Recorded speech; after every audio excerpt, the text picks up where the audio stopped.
এক টুকরা মাংস, গোটা কয়েক আলু, এক বালতি জল, সাথে ভাত। দাম হওয়ার কথা ছিল ৩০০ টাকা।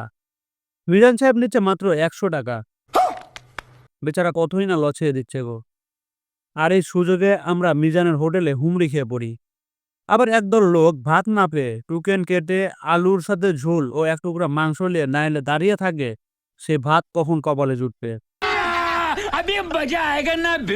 আবার একদল ইউটিউবাররা যা শুরু করছে তাতে মনে হয় ২ দিন পরে মিজানের মলমূত্রের ভিডিও রিলস করে ছাড়বে।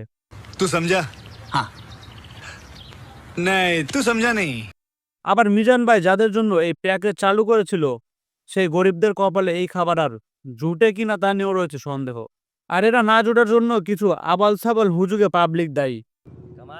कैसे कैसे लोग रहते हैं यार यहाँ पर। ভাইরে ভাই, এইবার দয়া করে একটু থামে আপনারা। আপনাদের যন্ত্রণা ফেসবুকে ঢোকাই যায় না। আমাদের মতো মানুষদের বিরক্তেরও একটা সীমা আছে। এই খাবার আমি ১০০ টাকা দিয়ে না খেয়ে ভর্তা আর সবজি ভাত খাবো তাও ভালো।